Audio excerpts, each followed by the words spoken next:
Avatar మేహే బాబా key జై. అందరికీ జై బాబా అండి. ప్రభు ఇచ్చిన ఈ అవకాశంలో ప్రార్థనా గీతాన్ని అల్లూరి శ్రీనివాసరావు గారు పాడతారు.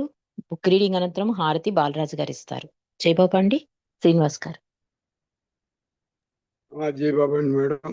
రజన్ మేడం గారు జై బాబా అండి. అవతార్ మెహర్ బాబా కి జై. నమో మెహరు బాబా అవతార్ నమో దేవదేవా. ప్రభు నమో మెహరు బాబా అవతార్ నమో దేవదేవా. అపార దివ్య కృపా సాగర సకల చరాచర జగదుద్ధార సకల చరాచర జగదుద్ధార ప్రభు నమో మెహరు బాబా అవతార్ నమో దేవదేవా. జోహారులివే శ్రీ మెహరు బాబా మహిని జనించిన మానవ రూపా. జోహారులివే శ్రీ మెహరు బాబా మహిని జనించిన మానవ రూప. ఇహ పరానంద జీవనమీవ భవభయ భంజన పరమ పావన. భవభయ భంజన పరమ పావన. ప్రభు నమో మెహరు బాబా అవతార్ నమో దేవదేవా. ప్రభు నమో మెహరు బాబా అవతార్ నమో దేవదేవా.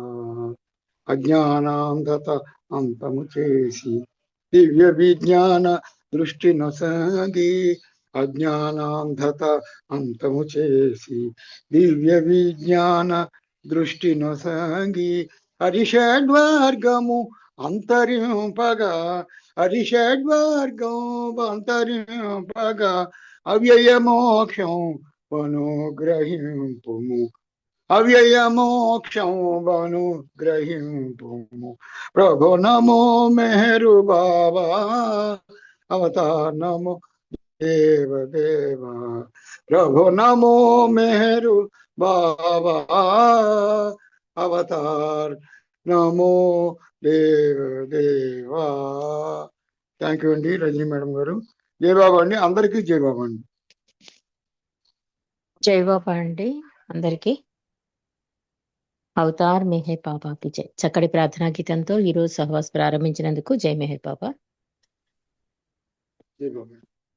మనం సద్గురు కార్యసరళి అనే గ్రంథంలోని విశేషాలు తెలుసుకుంటున్నాం.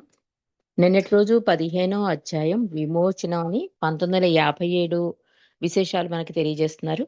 1956లో బాబాకి కార్ యాక్సిడెంట్ అవ్వడం వల్ల ఈ 1957లో ఎవరికి కూడా దర్శనాలు గాని సహవాసులు గాని ఏమీ ఇవ్వలేదు బాబా అని చెప్తున్నారు. అంతేకాకుండా సోదరి మణిజ రాసిన ఉత్తరాల ద్వారా బాబా యొక్క క్షేమం మాకు తెలుస్తూ ఉండేదని జూస్ గారు తెలియపరిచారు. అంతవరకు మనం తెలుసుకున్నామండి. ఈ రోజు విషయంలో కొత్త జూన్ నెల బాబా కార్యదర్శి ఆదికే ఇరానీ బాబా ప్రేమికులకు హెచ్చరిక జారీ చేశారు. ఏంటంటే బాబా ఏం చెప్తున్నారు అంటే, నేను అనుభవించబోయే అవమానం క్లేశ పరిస్థితుల్లో నా ప్రేమికులందరూ నన్నెంటి పెట్టుకున్న ఉండవలసిందిగా కోరుతున్నాను అన్నారు. నిజమైన సాధువులెవరో కానివారెవరో మీకు తెలీదు. నేను వజ్రాల పరీక్షకుడిని, అసలేదో నకిలీ ఏదో నేను ఒక్కడనే కనిపెట్టగలను అని బాబా చెప్పిన సంగతి నిన్నటి రోజు తెలుసుకున్నాం. ఇక సెప్టెంబర్ నెలలో మరో ముఖ్యమైన సందేశం ఇచ్చారు బాబా. అది మనం తెలుసుకుందాం.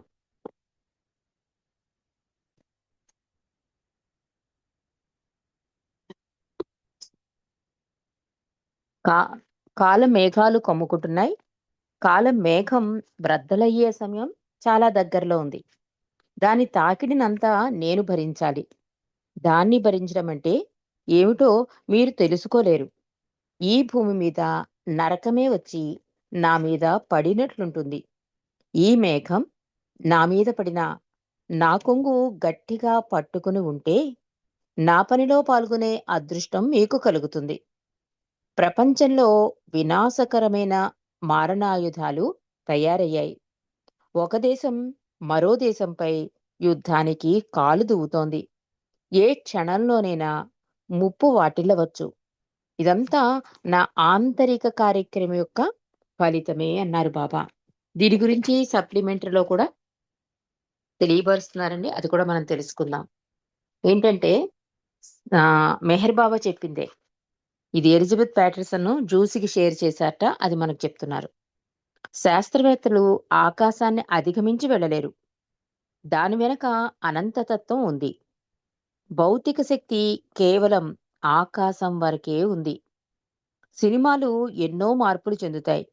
నటులు ఆంతరిక అనుభవాల్ని పొందినప్పుడు శాస్త్రవేత్తలు కూడా నియంత్రించలేని విధంగా ప్రేక్షకులు మేధోపరమైన అనుభూతి చెందుతారు. అంటే బాబా భౌతికానికి అనంతతత్వానికి కంపేర్ చేసి చెప్తున్నారు. అందుకే ఎలాంటి పరిస్థితులు వచ్చినా నా కొంగు గట్టిగా పట్టుకోండి, ఆ కొంగు జారినివ్వకండి అని చెప్పి పాపం అందుకే ఆయన 3వ ప్రార్థనలో కూడా 2 చేతులతో అని చెప్పింది అందుకే. బాబా ఇక్కడ ఏం చెప్తున్నారంటే శాస్త్రవేత్తలు కూడా అధిగమించలేరు ఆకాశాన్ని. ఎందుకంటే దాని వెనక అనంతతత్వం ఉంది. ఎంతవరకు కొంత మేరకే కనిపెట్టగలడండి. అంతకన్నా వెళ్ళలేడాయన మానవుడు. ఇప్పుడు సినిమాల్లో చూస్తూ ఉంటాం మనం. మనం చూస్తుంటే అది నిజంగా జరిగిందా అన్నట్టుగా మనం అందులో తాదాప్యం చెందుతాం. ఆ అనుభూతి చూసారా? శాస్త్రవేత్తలు కూడా నియంత్రించలేరు దాన్ని అని చెప్తున్నారు. ప్రేక్షకులు మేధోపరమైన అనుభూతి చెందుతారు సినిమాలు చూసినప్పుడు. అంటే శాస్త్రవేత్తలు కూడా అలాంటి మేధోపరమైన అనుభూతి పొందలేరు. ఎంత కనిపెట్టినా కూడా. కానీ సినిమాలలో ఈ మార్పులుంటాయి కదా! సన్నివేశానికి తగ్గట్టుగా. మనం అనుభూతి పొందుతాం. అలాగే ప్రపంచం కరిగిపోయే సమయం వస్తుంది. వేల మైళ్ళ దూరంలో ఉన్న వారిని షూట్ చేయడం సాధ్యమవుతుంది. త్వరలోనే పెద్ద తలలు గల చిన్న మానవులు మిషన్ల మీద ఎగురుతారు. వారు మితంగా మాట్లాడతారు. ఎందుకంటే ఎదుటివారి మనసులోని విషయాలు గ్రహించే శక్తి వారికుంటుంది అన్నారు మెహర్ బాబా. కేవలం ప్రేమ, ఒకే అస్తిత్వం ఉంటాయి. ఇంకేమీ ఉండవు అని బాబా ఎలిజబెత్ ప్యాటర్సన్‌తో చెప్పారట. అది ఆవిడ డైరీలో రాసుకున్నారు. ఇక్కడ వేల మైళ్ళ దూరం నుండి షూట్ చేయడం జరుగుతుంది అంటే మనం ఇప్పుడు చూస్తున్నాం ఇరాన్, అమెరికా యుద్ధాలు. అలాగే త్వరలోనే పెద్ద తలలు గల చిన్న మానవులు మిషన్ల మీద ఎగురుతారు అన్నది కూడా మనం ఇప్పుడు వింటున్నాం కూడా. కాబట్టి అన్ని మార్పులు జరుగుతాయి కానీ భగవంతుని పట్టుకుంటే మాత్రం ఎలాంటి పరిస్థితులొచ్చినా నేను నా ప్రేమికులను రక్షించకుండా ఉండలేను, క్షమించకుండా ఉండలేను ఎలాంటి పాపం చేసినా అని బాబా మనకు భరోసా ఇచ్చారు. కానీ ఎలాంటి పరిస్థితులు అంటే వచ్చినా అంటే 2 చేతులతో ఆయన కొంగు పట్టుకుంటే ఆయన అండ మనకి దొరుకుతుందండి. ఆ పరిస్థితుల నుంచి చాలా తేలికగా దాటివేయే శక్తి మనకి ఆయన ఇస్తాడు. అది బాబా ఇచ్చిన భరోసా. ఇక అవమానం అంటే ఏమిటో కూడా చెబుతాను అంటున్నారు. అవమానం అంటే ఏమనుకుంటాం మనం? చాలా ఏళ్లుగా నిన్ను ప్రేమించే స్నేహితుడు ఉన్నాడు అనుకో. అకస్మాత్తుగా అంటే నాకు అవమానం జరుగుతుందని బాబా చెప్పారు కదా! అది మనకు అర్థమవ్వాలంటే బాబా చెప్తున్నారు. చాలా ఏళ్లుగా నిన్ను ప్రేమించే స్నేహితుడు ఉన్నాడు అనుకో. అకస్మాత్తుగా చాలా రోజుల తర్వాత నీవతన్ని కలిసినప్పుడు అతడు నిన్ను తిట్టి, తన్ని, మొహం మీద ఉమ్మి వేశాడు అనుకో. నీ గత స్నేహ బంధాలతో పోల్చి చూసినట్లయితే అది నీకు అవమానకరమైన విషయమే. అదే విధంగా గతంలో నన్ను ప్రేమించి, గౌరవించి, పూజించిన వారు అకస్మాత్తుగా నాకు వ్యతిరేకమైన నన్ను దూషిస్తే అది కూడా అవమానానికి మంచి ఉదాహరణ అవుతుంది అని బాబా చెప్పిన విషయం ఇక్కడ సప్లిమెంటరీలో జూస్ గారు తెలియజేశారు.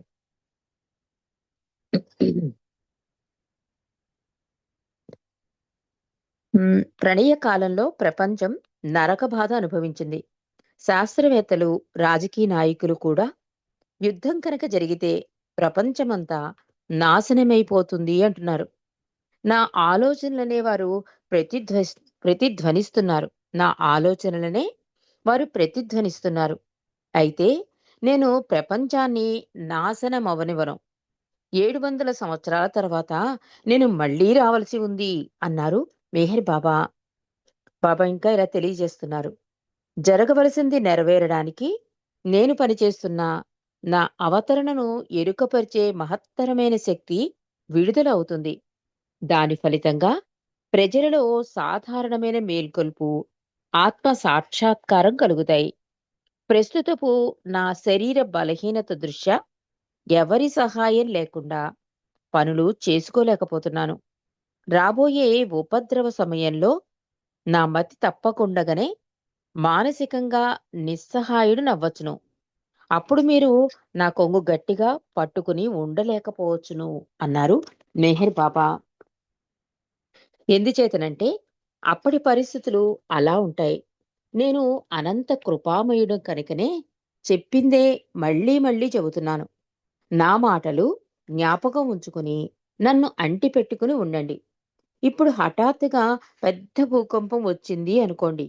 ఏ మనిషి అయినా తన ప్రాణం రక్షించుకోవచ్చుననే గుడ్డి ఆశతో పరిగెత్తుతాడు. తన కుటుంబాన్ని, ఆస్తిపాస్తుల్ని మరిచిపోతాడు. తను చేస్తుందేమిటో తెలియకుండా భార్య, పిల్లల్ని కూడా వదిలేసి పరిగెడతాడు. జరగవలసింది జరుగుతుంది. అది సిద్ధాంతం. తప్పని విధి ధర్మం. ఈ ధర్మం మీదనే జగన్మాయ జగన్మాయ నిలబడుతోంది. అనాది నుండి అంతం వరకు ఈ జగన్మాయ అనే సినిమా ప్రదర్శింపబడుతూనే ఉంది. నా కొంగు మీ పట్టు నుండి విడిపోయే విధి వ్రాయబడి ఉంటే అదే విడిపోతుంది. మిమ్మల్ని హెచ్చరించడం నా పని. జాగరూకులై ఉండడం మీ పని.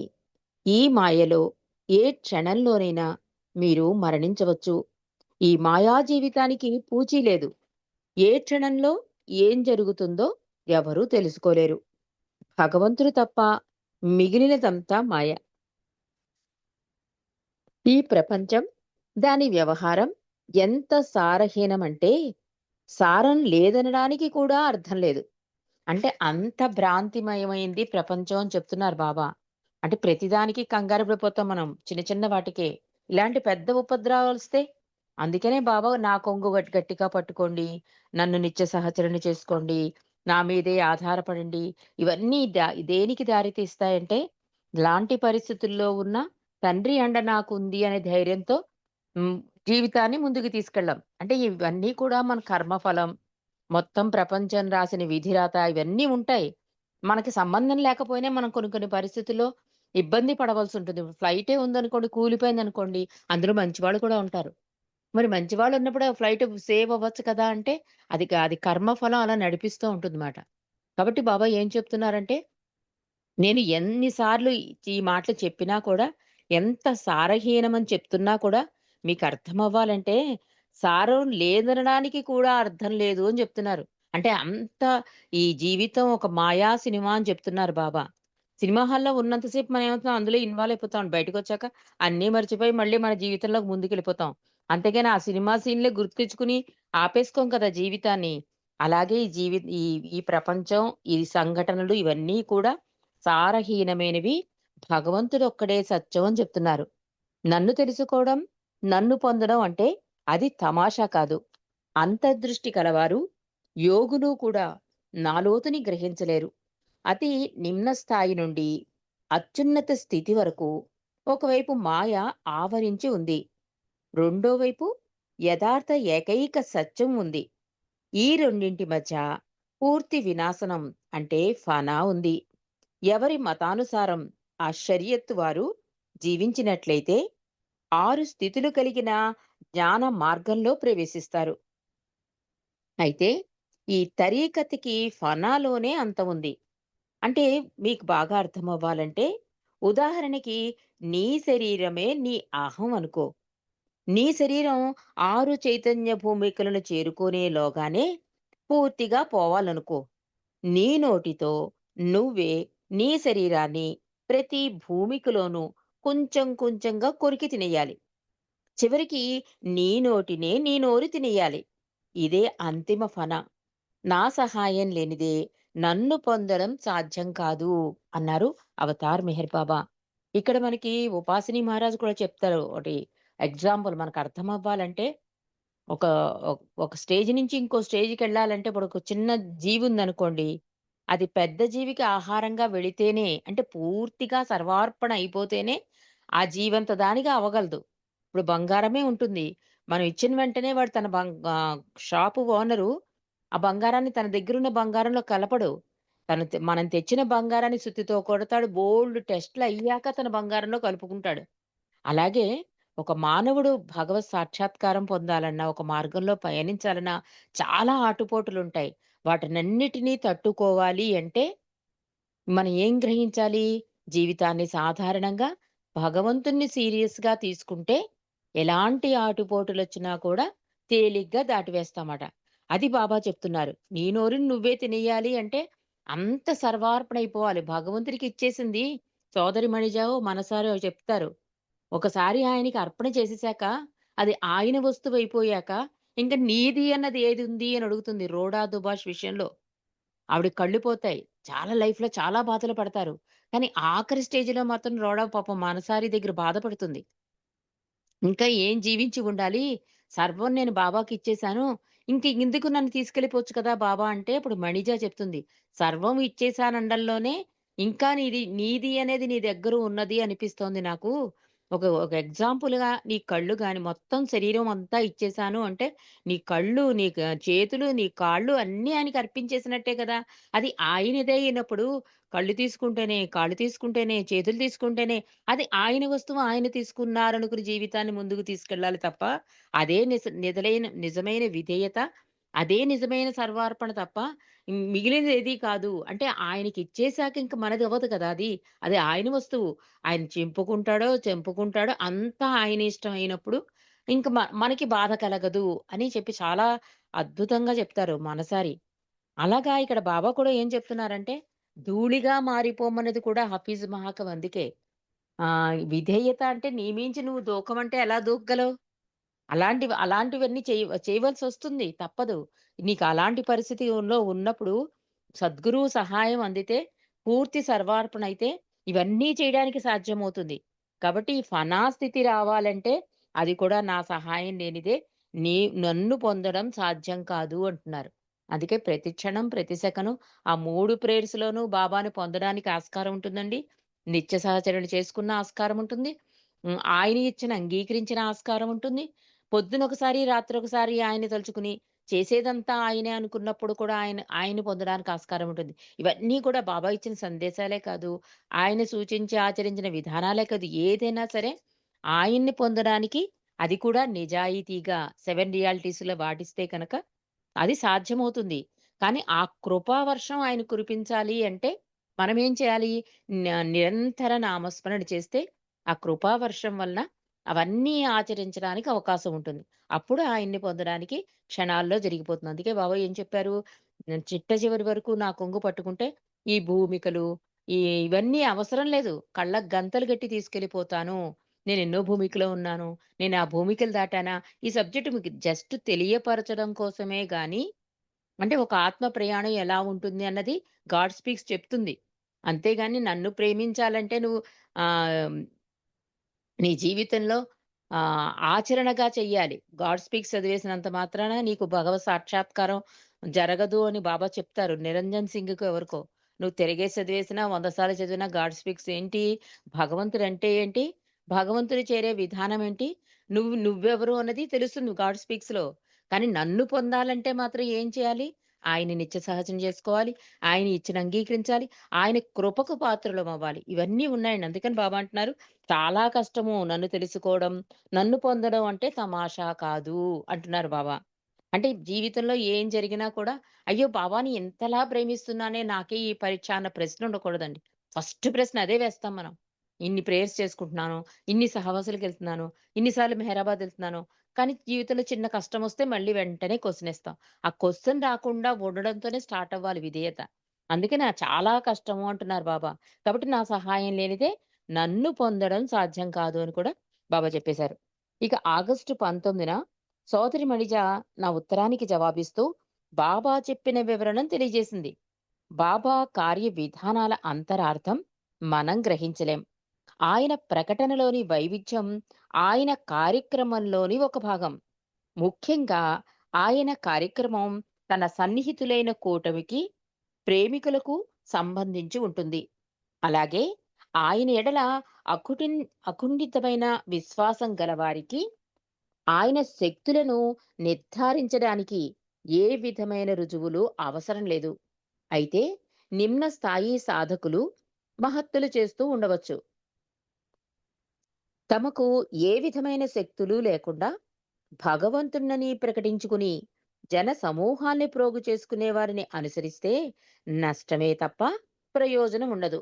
మనకి అప్పటికప్పుడు చూడండి, మనం చాలా మందిని చూస్తూ ఉంటాం. జరిగిపోయింది చెప్పేస్తారు. చాలా మీ జీవితంలో అది జరిగిందండి, ఇది ఫ్యూచర్ అడిగితే ఏం చెప్పరు. వాళ్ళు చెప్పినా కూడా అవి జరగవు కూడా. మనమేం చేస్తాం, జరిగిపోయినయి చెప్పగానే వాళ్ళని మహాత్ములనేసుకుని తప్పుదోవ పట్టేస్తాం. అదే చెప్తున్నారిక్కడ. అందుచేత బాబా ఏమి చేసినా అది మన మంచికే అని అర్థం చేసుకుని, ఆయన మనలను ప్రేమిస్తున్నట్లే మనం కూడా ఆయనను ప్రేమించాలి. చివరిగా బాబా నేను చెప్పిందేది అసత్యం కాదు. నేను చెప్పిందేది జరగకుండా ఉండదు. నా భాష మీకు అర్థం కాదు. మీ యందు నాకు ఉండే కరుణ మూలంగానే నేనలా మాట్లాడతాను అన్నారట. సోదరి మణిజ వివరణ ఇచ్చింది.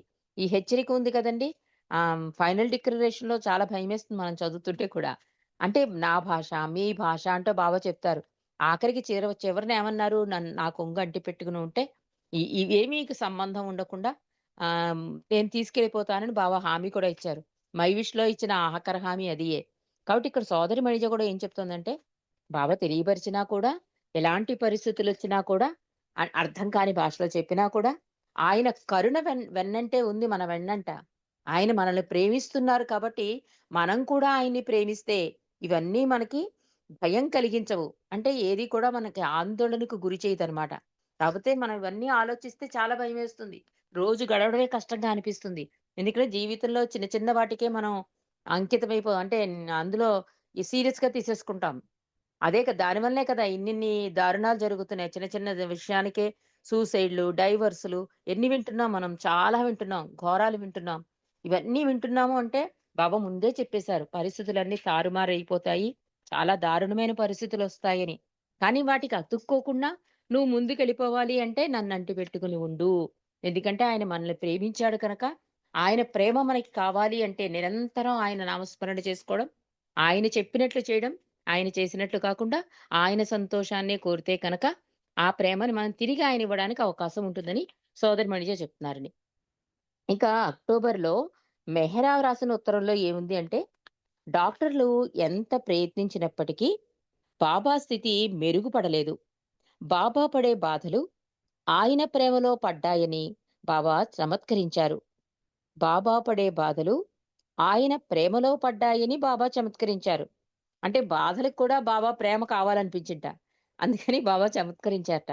ఎందుకంటే ఆ బాధ కూడా ఆయన కార్యక్రమంలోని ఒక భాగం. ఆయన తీవ్రమైన చట్ట నొప్పితో బాధపడుతున్నా పైకి సంతోషంగానే కనిపించేవారు అని రాసింది సో మెహ్రా. ఆ తర్వాత ఆది మరో ఉత్తరంలో ఇలా రాశారట. శరీరం శరీరం నుండి వేరుగా ఉంటూ మానవుల బాధలలో పాలు పంచుకోవడం అనేది నా ఉద్దేశంలో పరాత్పర స్థితిలోని భగవంతుడు సృష్టి చైతన్యంతో ఒకటిగా ఉండడమే అవతారిని దైవీ మానవ స్థితి అని భావిస్తున్నా అని రాశాట. డిసెంబర్ నెలలో సోదరి మణిజ అంటే బాబా కారు యాక్సిడెంట్ అయ్యాక 1957లో ప్రేమికులందరూ చాలా ఆందోళనకి గురవుతున్నారని ఒకరి తర్వాత ఒకళ్ళు బాబా యొక్క స్థితిని గురించి దాన్ని మనం ఎలా అర్థం చేసుకోవాలి అంటే ఆ కొంగు జారిపోకూడదు. ఇరిచి కూడా అంటాడు. బాబా మౌనంకి, బాబా కార్ యాక్సిడెంట్‌కి చాలా మంది ఆయన్ని వదిలి వెళ్ళిపోతారేమో అనుకున్నారట. కానీ ఇంకా ప్రేమికులు పెరిగారు అని చెప్తాడు ఇరిచ్చి. అందుకని ఆ ఆందోళనలో వీళ్ళు బాబా పర్మిషన్‌తోనే రాసిన ఉత్తరాలు. కానీ ఆ రా ఆ రా రా లెటర్స్ కూడా ఎంత ధైర్యాన్నిచ్చాయో చూడండి.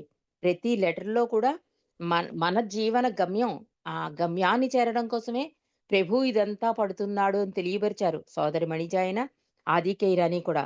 ఇక్కడ సోదరి మణిజ డిసెంబర్ నెలలో అంటున్నారు, బాబా అనుభవించే బాధ మానవుల బాధలలో కాక సర్వ సృష్టి కోసం బాబా పడుతున్న బాధ అని మనం గ్రహించాలి. మేము పూనాలో ఉన్నప్పుడు ఒక రోజున బాబా పరుండినప్పుడు ఆయన చాలా నీరసంగా, శక్తిహీనుడిగా, విచారవదనంతో కనిపించారు. అకస్మాత్తుగా మొట్టమొదటిసారిగా ఆయన కనుల వెంట నీరు కారడం మేం చూశాం. ఈ విషయం ఇంతకు ముందు ఎలిజబెత్, కిట్టీకి తప్ప మరెవ్వరికీ రాయలేదు. కొన్ని క్షణాల తర్వాత బాబా అన్నారు, ఈ కన్నీళ్లు నా కోసం కాదు, నేను సృష్టించిన ఈ సృష్టి కోసం నేను బాధపడుతున్నాను అన్నారు మెహర్ బాబా. ఈ సంవత్సరాఖరులో రిటైర్ అవుదామనుకుంటున్న తరుణంలో టెర్రీ ట్రాన్స్ఫర్ గురించి స్థానం ఆక్రమించవలసిన వ్యక్తి అకస్మాత్తుగా మరణించాడు. అంటే ఈ సోదరి మణిజ చెప్పిన విధానం ఎలిజబెత్ ప్యాటర్సన్‌కి, కిట్టీకి తెలుసుట. ఇలా బాబా కన్నీళ్లు పెట్టుకోవడం. ఇప్పుడే మీతో షేర్ చేస్తున్నాను అని సోదరి మణిజ అంటున్నారు. అంత బాధపడుతుంటే మనం ఏమనుకుంటాం, శరీర బాధేమో బాబాకే అనుకుంటాం. కానీ బాబా పర్టిక్యులర్‌గా చెప్పారట. ఇది నా బాధ వలన వచ్చిన కన్నీళ్లు కాదు. నేను సృష్టించిన ఈ సృష్టి కోసం నేను బాధపడుతున్నాను అని తండ్రి చెప్పిన సంగతి ఇక్కడ సోదరి మణిజ చెప్తున్నారండి. ఆ తర్వాత మామూలుగా ఈ జ్యూస్ చెప్తున్నారు. వాళ్ళ హస్బెండ్ రిటైర్మెంట్ సమయంలో ఒక వ్యక్తి హఠాత్తుగా మరణించడం. ఆ తర్వాత ప్రభుత్వానికి మిడిల్ ఈస్ట్‌లో గత సంబంధాల గురించి టెర్రీ ఒప్పుకోవడం, తన పర్సనల్ విషయాలు రాశారు. మరో సంవత్సరం పాటు ఎడతెగని ప్రయాణాలు అతని ఆరోగ్యాన్ని దెబ్బతీశాయని ముగించారు ఈ అధ్యాయాన్ని. అంటే విమోచన అనే అధ్యయనంలో బాబా ఇచ్చిన సందేశంతో పాటు మానవాళికి ఎంత ధైర్యంగా అలాంటి పరిస్థితులు వచ్చినా కూడా, ముఖ్యంగా ప్రేమికులకి, మండలికి, కూటమికి బాబా ఇచ్చిన సందేశాన్ని వివరంగా చాలా అద్భుతంగా ఆదికేరాని, మణి వీళ్ళందరూ మనకు తెలియజేశారండి. మరి రేపు అధ్యాయం 16 అధ్యాయం కలవరపాటు, పరిశుద్ధత. అది 1958 గురించి జ్యూస్ మనకు తెలియజేస్తారు. ఆ విషయాలు రేపు మనం తెలుసుకుందామండి. అవతార్ మెహర్ బాబాకి జై. జై బాబా అండి. బాలరాజు గారు. अवतार मेहर बाबा की जय।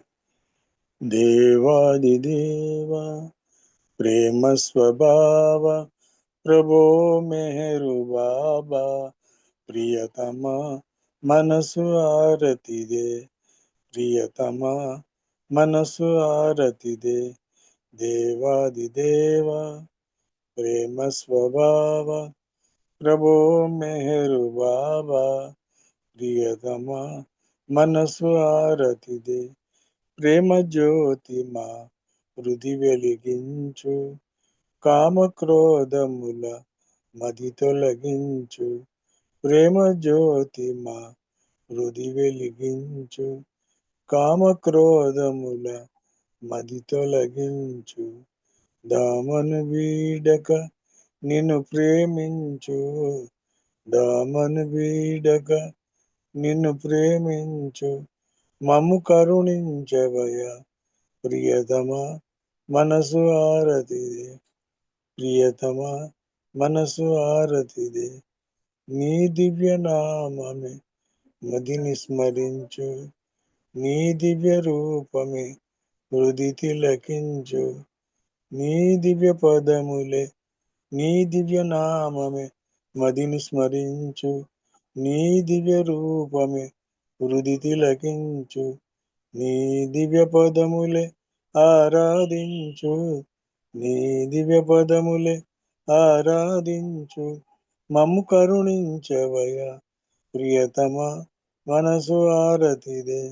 ప్రియతమా మనసు ఆరతిదే। అహంకారము అరతి కాగా, అహంకారము అరతి కాగా, ఇహమే పరమై ప్రకాశించగా, ఇహమే పరమై ప్రకాశించగా। పాయి శరణు సాయుధ్యము పొందగా, పాయి శరణు సాయుధ్యము పొందగా। మము కరుణించవయ ప్రియతమా మనసు ఆరతిదే। ప్రియతమా మనసు ఆరతిదే। దేవాదిదేవ ప్రేమ స్వభావ प्रभो मेहरु बाबा प्रियतमा मनसु आरती दे। प्रियतमा मनसु आरती दे। अवतार मेहर बाबा की जय। अवतार मेहर बाबा की जय। अवतार मेहर बाबा की जय। अवतार मेहर बाबा की जय। प्रेम अवतार मेहर बाबा की जय। मौन अवतार मेहर बाबा की जय। अवतार मेहर बाबा की प्रियतम मेहर प्रभु की जय। परात्पर पर ब्रह्म अवतार मेहर बाबा की जय। जय बाबा अंडी। జై బాబా అండి. అందరికీ జై బాబా. జయబాబు అండి మేడం, చక్కటి విషయాలు తెలియజేశారమ్మా. పెద్ద జంతువులు చిన్న జంతువులకు ఆహారం కావడం, బంగారం అసలు బంగారంలో కలవడానికి ఇట్లా ఎన్నో విషయాలు మీరు తెలియజేసారు. ధన్యవాదాలు. జై బాబా. జై బాబా అండి, అందరికీ జై బాబా. జై జై బాబా బాబా. అండి, అందరికీ జై మెహర్ బాబా. అందరికీ జై బాబా. జై బాబా.